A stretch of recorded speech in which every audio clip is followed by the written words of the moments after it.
I want to welcome you to Dream Chasers Radio with me, your host, Yaya Diamond. What's up, peoples? How you doing? It is a great day, and I'm so very excited to be here. Oh, yeah, you guys know how I am.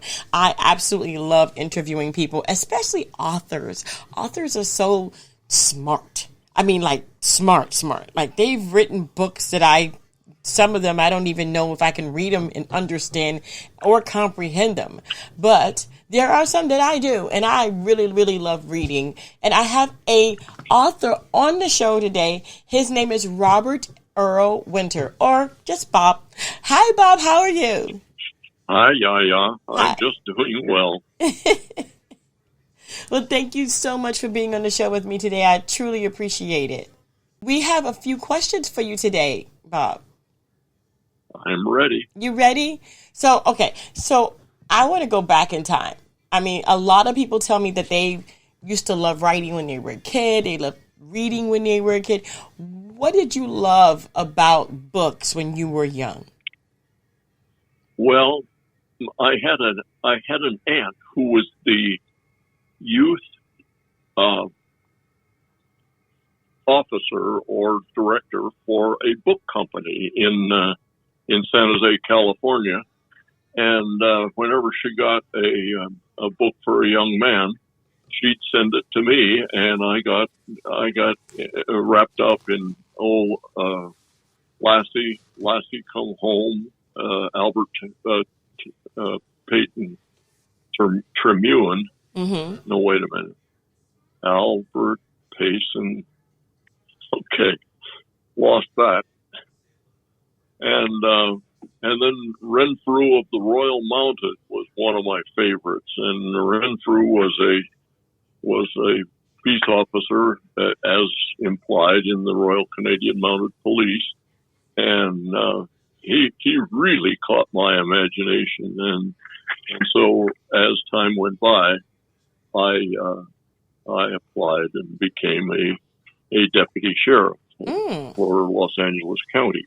Wow. And that was an interesting occupation, but I didn't want to raise my kids in Los Angeles County. Mm-hmm. So I moved to my home county, Santa Clara County in Central California, or the kind of the North Coast, and went through a 30-year career there. Wow, that is amazing. Eventually, of course, becoming the sheriff of the county. Right. Wow.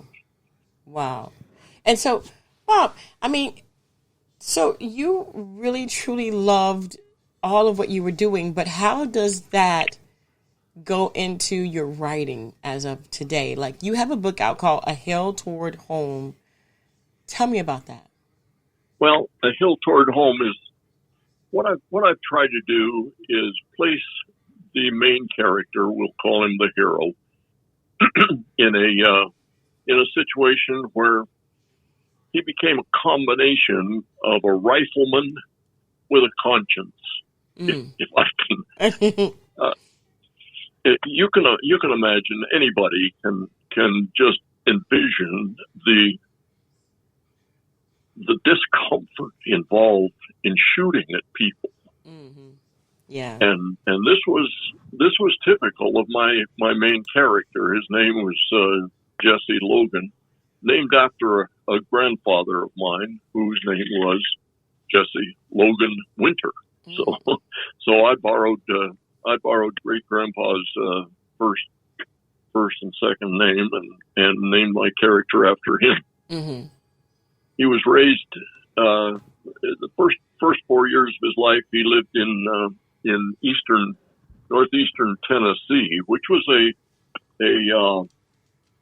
an area that was loyal to the Union and wasn't really interested in the interest of secession and slavery. But then the Mormon missionaries came through and evangelized his mother and father, and they set off for the Mormon territory, which of course at the time was Indiana, Illinois, and Missouri. And this follows my own family history.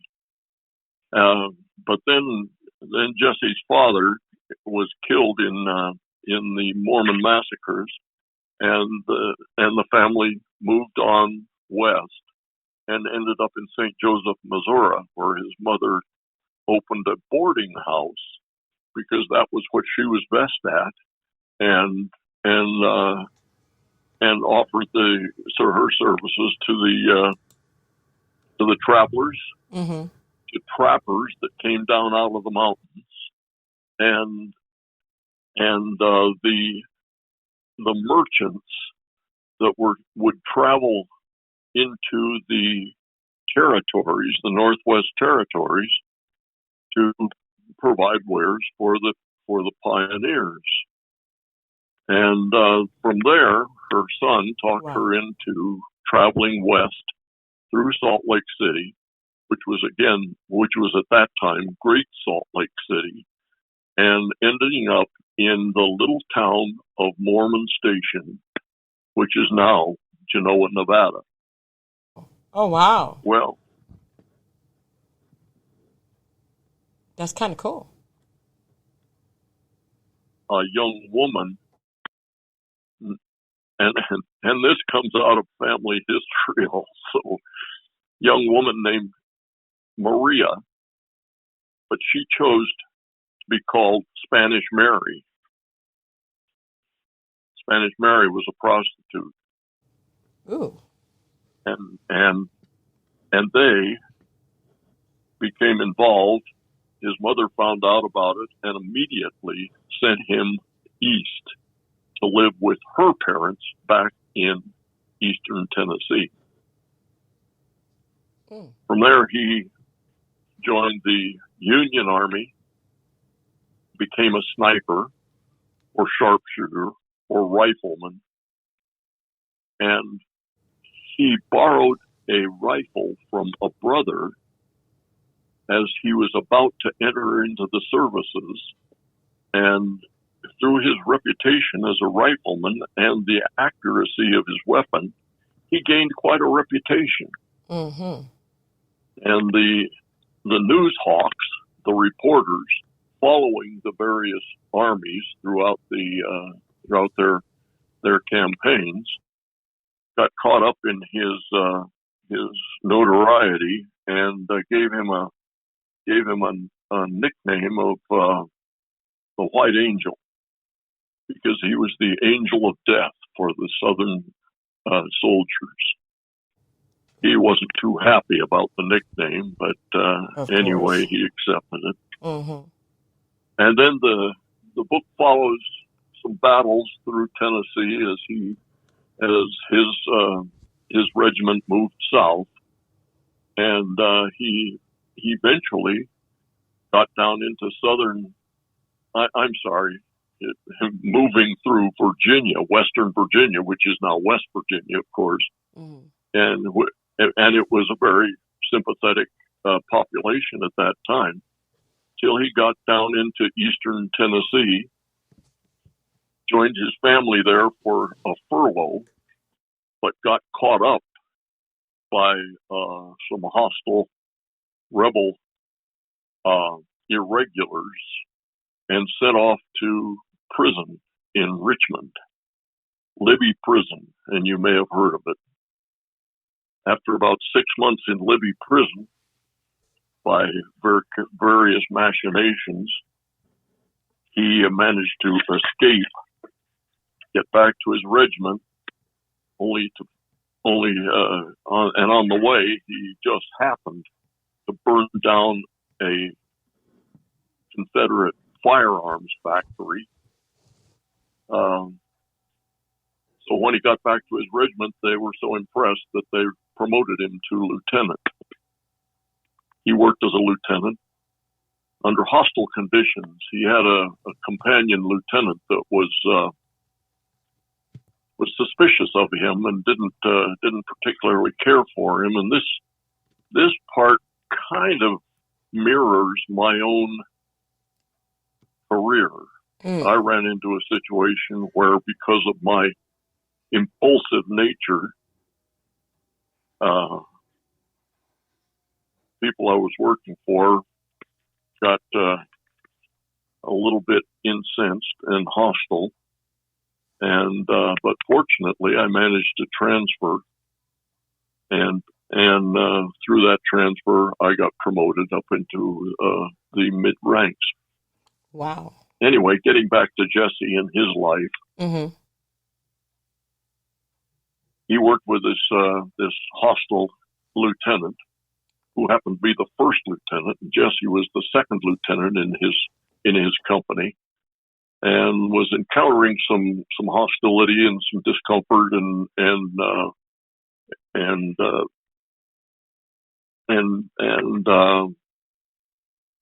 just a general dislike. Well, through a series of events where Jesse captured a Confederate colonel. He was transporting this colonel to a place in the northern part of West Virginia to where the railroad was, and then they would take him from there to a prison camp. But Jesse's proficiency in his career took him to the interest and awareness of a man who had been his captain in the early years of the war. Wow. And after a couple of years, he progressed through the ranks and became a general. So he asked for Jesse to work with him as his adjutant. I have to digress here. Uh-huh. Through his years, through the months of his progress through Western Virginia, he encountered a young woman, very lovely young woman, who happened to be the niece of the sutler. Are you familiar with the word sutler? Yes, of course. It's a merchant that follows the regiment, Right. and is a civilian, but he gains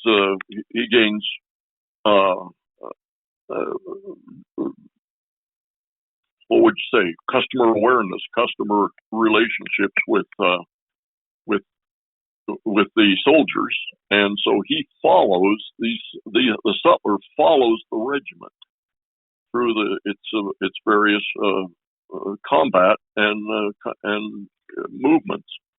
Well, Jesse managed to encounter a young woman who was the niece and assistant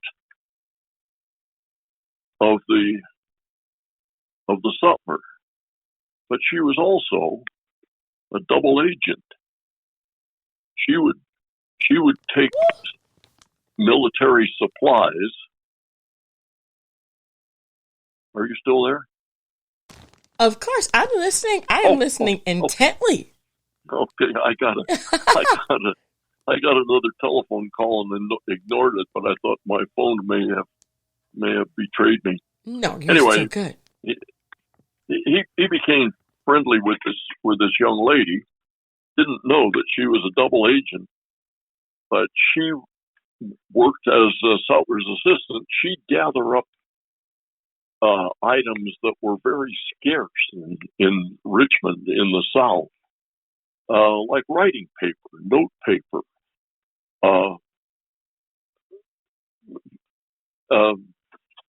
caps for the rifles that they were shooting at the time, the muskets, and that sort of thing, and ladies' garments, ladies' underwear, and she was very, very skilled in selecting her wares, and then she would take a trip down to Richmond, and she was associated with a woman who you may have read about. They called her Crazy Bet Van Loo, Elizabeth Van Loo. And so this young lady that was his romantic interest kind of by then these periodic trips just disappear from the regiment for no no known reason. But when Jesse got caught and thrown in prison, he became ingratiated with the prison commander because he was such a skilled rifleman, and the commander wanted to learn about rifle shooting, and so he became fairly well trusted, I must say, by the commandant of Richmond Prison, who happens to be an actual character named Richard Turner. And Richard Turner, as I say, is an actual character, and he gained, but Richard Turner had a penchant for dressing in a very formal fashion and walking kind of stiff-necked, and became known as, among the inmates there, he became known as Broomstick Turner, as opposed to one of his lieutenants there in the prison, who is also an actual character and last name Turner, first name Richard, and he was known. And don't get this wrong. He was known as Dirty Dick. Okay. But these are actual, real events that my hero gets mixed up in. So, what I've tried to do is portray this guy as a soldier that didn't particularly like killing, but he did it because it was his job, and he was inclined to follow orders. Right. And so, like I say, he was a sharpshooter with a conscience. Mm-hmm. As time went by, he became acquainted with a man who was his sergeant in the Army, but the sergeant progressed through the ranks and became a captain. And when Jesse became a captain himself, he was reassigned and was shipped back to Nashville, which was at that time a Union-held city, and it was a bastion of Union supply, Union armament, Union defense, Union economy, and as a matter of fact, Andrew Johnson, who later became president, was the appointed wartime governor, and his headquarters was also in Nashville. Am I getting too complicated, Yaya? No, you're good. I'm enjoying this. I love stories. I absolutely love it. Okay. Anyway, in the meantime, this sergeant who was promoted through the ranks, his name was Davis, last name Davis, first name Franklin or Frank Davis. Jesse had encountered him very early in the 1850s as a sergeant in the occupational army out west, and he worked through the Wyoming and became involved in a couple of the Indian uprisings, and was working in charge of a squad, and his activities took him down to the place where Jesse got involved with Spanish Mary. And guess what? Frank Davis fell in love with Spanish Mary, married her, took her back to Indiana, and they raised 2 children. So Frank Davis got shot. Ooh. Wasn't a bad wound, but it was disabling. Uh-huh.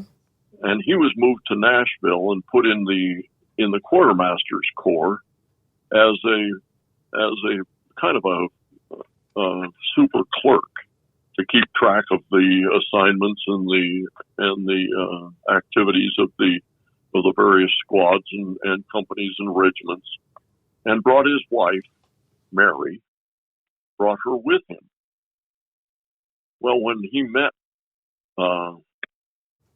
Jesse, because Jesse was looking to find out where he was supposed to be assigned there in Nashville, Mm-hmm. so he went to the quartermaster office, and here was Frank Davis. Frank said, "Jesse, why don't you come home with me and meet my wife?" Well, his wife was Jesse's love interest back when he was a kid. Oh. And Frank became enraged and vengeful, and he vowed to kill Jesse if he could get him out in a isolated situation. Well, it just, oh boy. That sounds crazy. Yeah, it was crazy, but it these things all worked together, and Yaya, it was fun writing, because It must have been. sometimes these people had a mind of their own. They would do things that I never expected. Wow. And all I could do was follow them along and write about it. Anyway, he became enraged and swore revenge toward Jesse to get him out of the way, because he knew that he was going to lose his wife if he let Jesse live.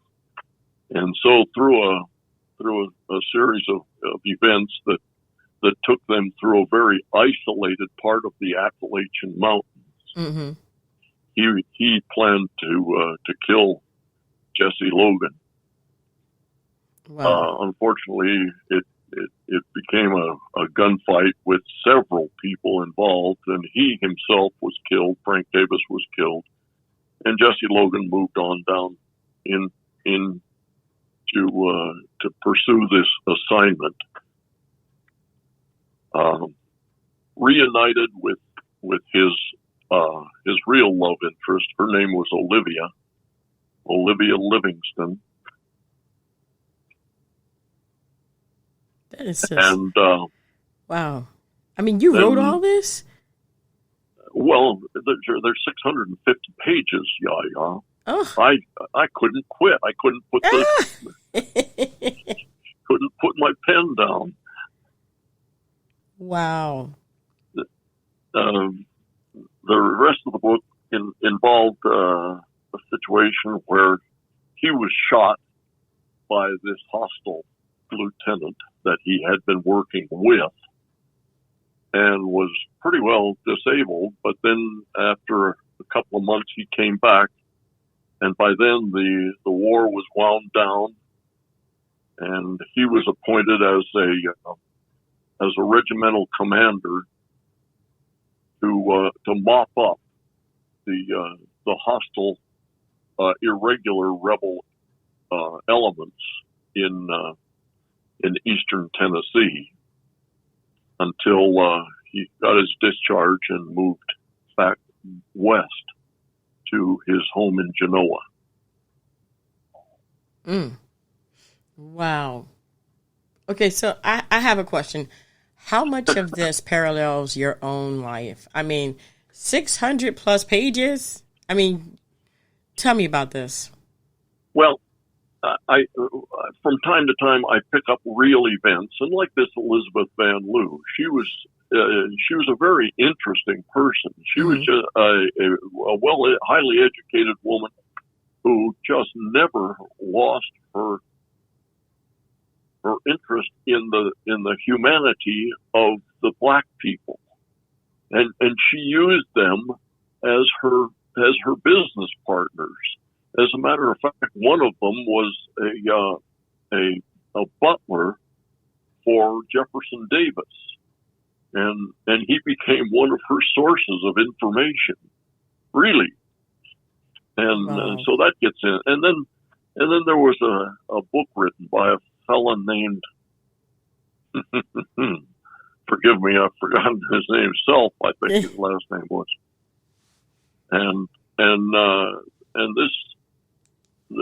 this book that he wrote described the decline of the economy, the pre-war economy in the South, Mm-hmm. and the increase, the enrichment or progress of the economy in the North, because the North worked on a freedom basis. Mm-hmm.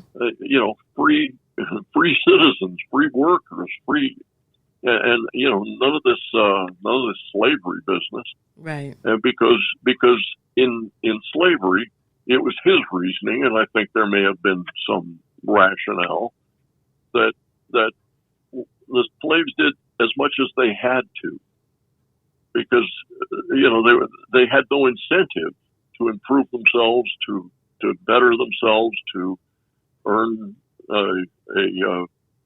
enough money to buy a house or anything like that.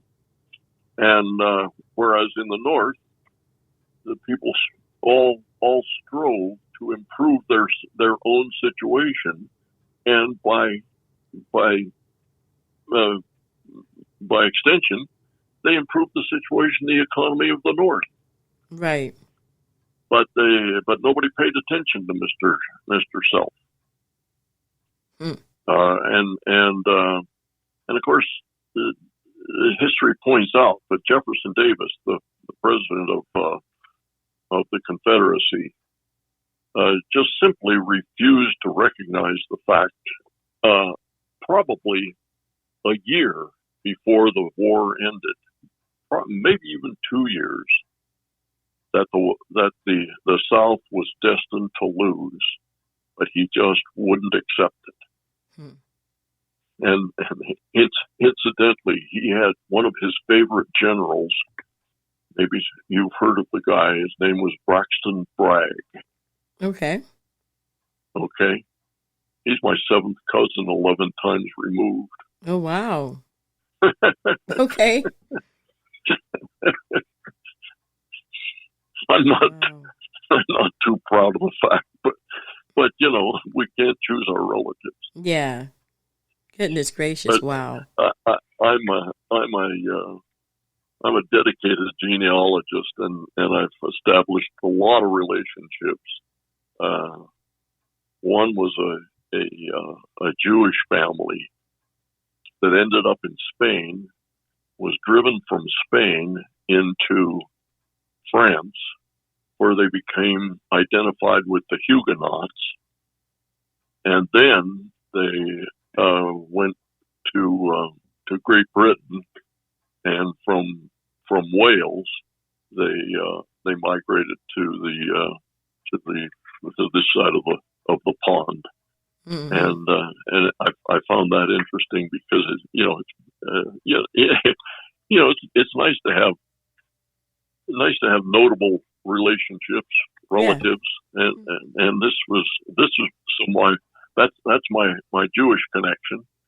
I incidentally have some Native American connection. Wow. The Algonquins in Virginia were intermarried with the colonists, and some of them are my Indian ancestors, and then the Iroquois in Massachusetts were also intermarried, and I'm partly Iroquois and partly Algonquin. Oh, Yeah, no. I was just listening. I was there. I was in there. So, okay, I'm so sorry. It's like everything is so cool. I'm going through your genealogy. I'm going through everything. I'm trying to remember what you're saying. And it's like, it's just, the book is opening up itself to me. Well, that didn't make it into the book. The Native American connection or the Jewish connection. I'm just right. rambling. Right. No, but just having those connections and then, writing the book the way you did and having it's kind of paralleling your maybe your ancestors. Yes. Because they were Mormon. They were, as I say, evangelized by the Mormons. I have one fourth great grandfather who was evangelized in Wales with his family and some friends, and they came to Genoa, Mormon Station at the time, mm-hmm. and in the museum in Genoa, and it's called the Mormon Station Museum, right, is a single bladed plow that my fourth great grandfather made out of wagon wheel rims. Oh, wow. And it's sitting there. I went to the museum one time, and the curator said, "Have you ever been to Mormon Station before?" And I said, "Well, no, but my family was settled here in the 1840s, actually 1850s." And she said, "Oh, what were their names?" And I gave her some of the names, and she said, "Oh, come into the back room." And she took me in the back room and showed me this remarkable plow. Unfortunately, they've misnamed the guy responsible. When I went and looked at it, it was Ben Jones, and now I think they've got it as Ben James through a typographic error. Yeah, well, that happens. It does happen. I hate to belabor this, Yaya, mm-hmm. but I got to say one more thing. Yeah. In my genealogical research, I've also found, what the first 3 colonies were in the New World in North America? The first 3 English-speaking colonies? It's been a while. I'm not going to lie. No, I don't remember. Well, you know about Jamestown in Virginia. Okay. You know about Plymouth in Massachusetts. Mm-hmm. Yes. The governors of in Virginia, one of my ancestors was on the town council for the first colony in Virginia, the Jamestown colony. Wow. In Plymouth, Massachusetts, William Brewster is my 12th great grandfather. That's crazy. And it also happens to be my wife's 12th great grandfather. But we don't talk about that because we don't want to let people know we're cousins. Okay. I think the cat is out of the bag, though. Too late. Okay. But I mentioned that there were 3 colonies. Mm-hmm. And the third colony was a colony that lasted about 5 years and disappeared. And it just disappeared into the underbrush.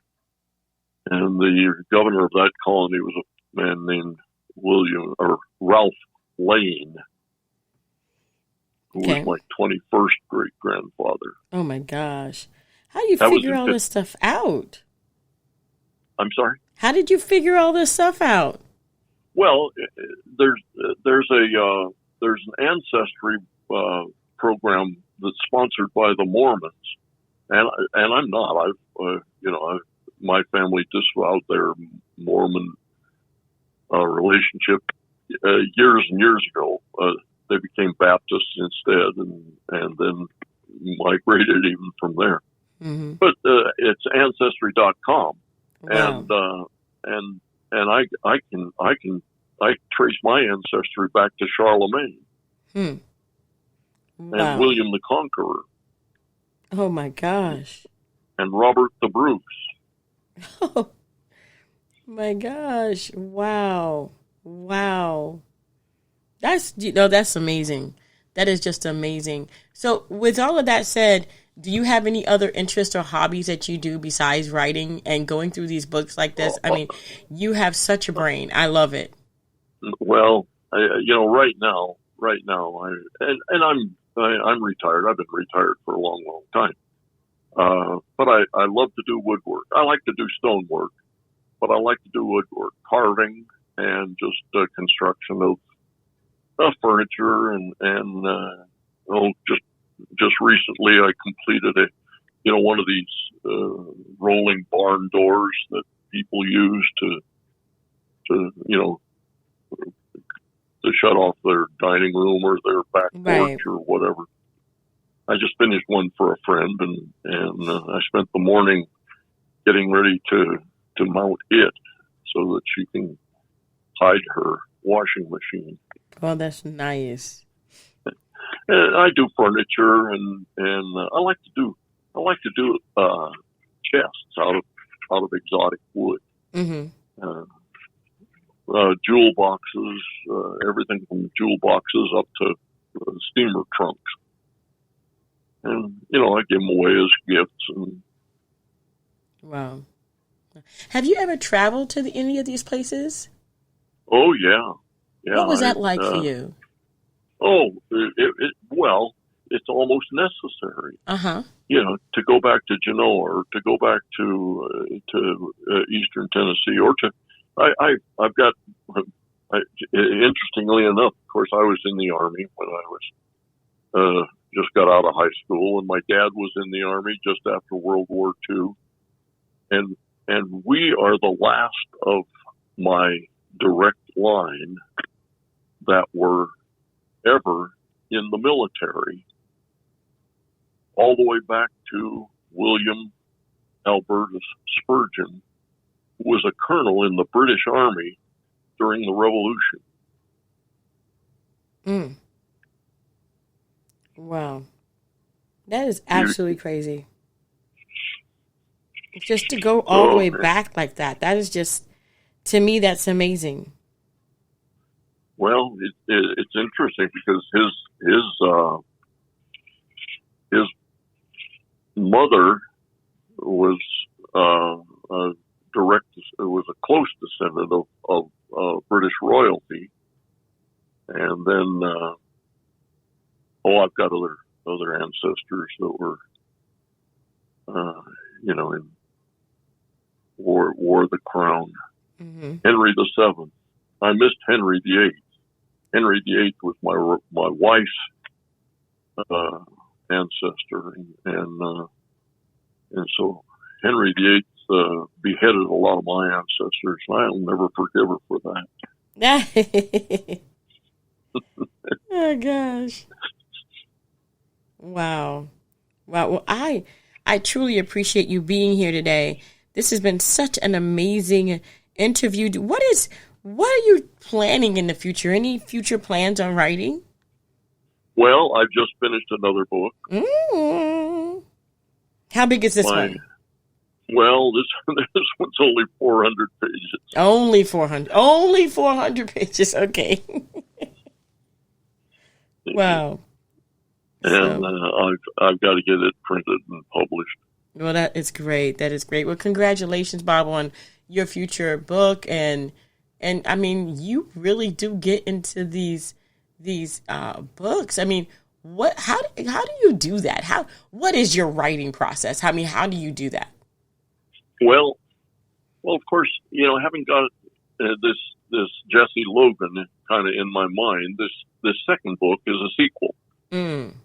Jesse Logan, as I told you, at the end of the book, he made his way back to Genoa, mm-hmm. and through a series of misadventures, he found himself to be the sheriff of Story County, which right. is the county where Virginia City is, and so he goes through a lot of hair-raising activities, and I use, as I say, I use my own experiences to some extent.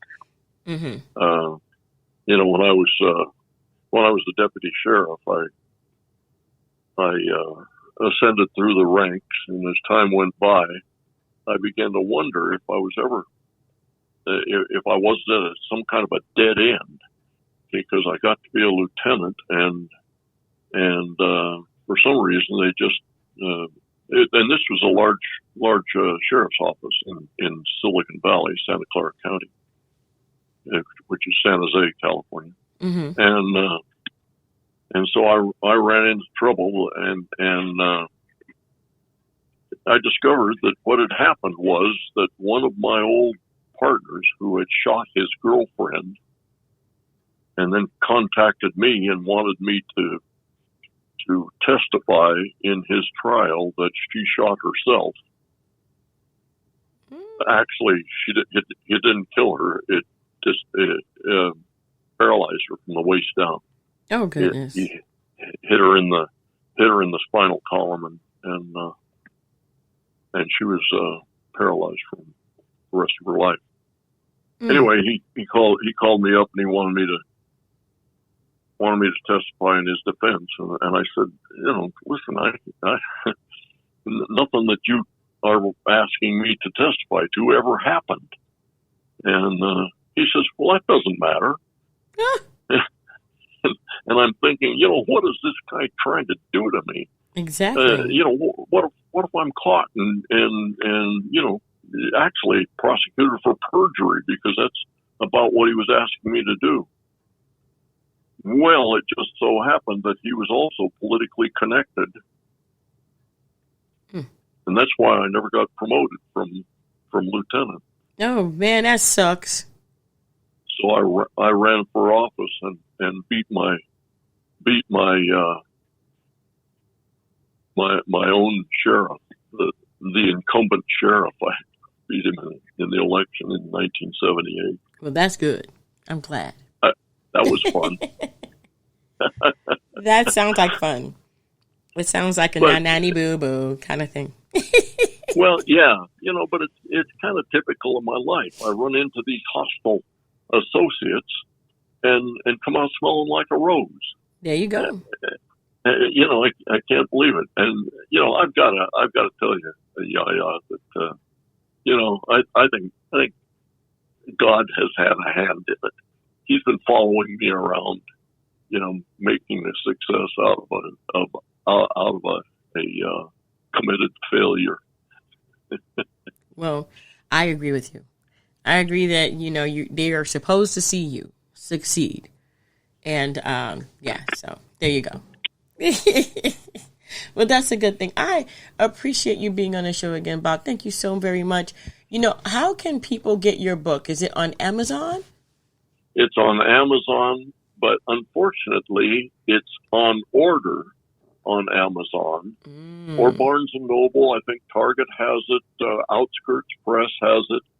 But it has to be on order, because I went into Barnes & Noble one time and I said, how about, I don't see it on the shelves. And they said it's not on the shelves because it's self-published. I'm the publisher. And we can't go back to you and ask you to rebuy the unused copies. So we can't put it on the shelf. And it's kind of an unfortunate situation. And I don't have enough money to travel the country and market this book. Yeah. That's why I'm so anxious and hopeful that this connection with your company will materialize and become something of a marketing device. Right. Wow. Well, we're gonna definitely tell people all about the book, A Hill Toward Home. It's a great read, and obviously it's just great. I mean, your brain is just like, wow. Well, it's not so much my brain. It's stories that I got from my father. Right. He was a storyteller, and so he's the one that told me about this girl named Spanish Mary. Right. That he says she was the town prostitute, and so I used her in my book. Wow. Well, there you go. I mean, what kind of advice do you give to the people out there that haven't written their book? They know they want to write a book, but it just seems like a daunting task. It's not. And I know a lot of people. I had a kid show up one day to do some plumbing work on a house that I have for rent. And he says, "Hey, I'm working on a book. Can I, pick your brain?" And I said, "Any time, we can sit down and work things out, and I'll tell you what I know and what I don't know." Mm-hmm. Well, the other thing is I've got a very good friend living here. I'm in Pine Grove, and I'm not sure you know the geography of California, but No. Pine Grove is on on one of the through routes that goes from Stockton to Lake Tahoe. Okay. And so, I'm up around 3,000 feet, and just living life of Riley. I'd have to say. I was going to say life of crime, but I don't. Well, I think you live in the life of thin air. Yeah. But definitely, I mean, wow. But thank you so much for being on the show. I truly appreciate it. What a book, what a life, what a relation, what relatives. I mean, yeah, it's just everything. I mean, it just the culmination of everything that has happened to you and the family members that you have. It's just wonderful. Well, I apologize for taking 47 minutes out of your day. We're 48 good. minutes. We're good. We're good. We're good. But thank you for giving me 48 minutes of your time. I imagine, what do? You edit this conversation for your radio presentation. Yeah. Yes, I do. Well, don't tell about the life of crime. I promise you I won't tell anybody. that was my days as sheriff. I lived a life of crime, yeah. But it was at the other end of the crimes where I was catching the bad guys instead of being one. Well, that's a good thing. I thought so. Yeah, I think so. I think so too. I definitely think so. Okay. Well, thank you so much for being on the show, and thank you guys so much for tuning in. We're going to have that link in the description box below so that you can get that book really, as fast as you possibly can. Also, it's going to be in the Yaya Diamond Book Club, so that way you can go ahead and go to the book club and get it. I want to thank you guys so much for tuning in. Don't forget to dare to be different, but most of all, don't forget to go and check out that book, A Hill Toward Home by Robert L. Winter. Thank you guys so much for tuning in. Thank you, Bob. Okay, well, thank you, Yaya. All right. It was a pleasure talking to you. The pleasure is mine. All right, bye. Bye, guys.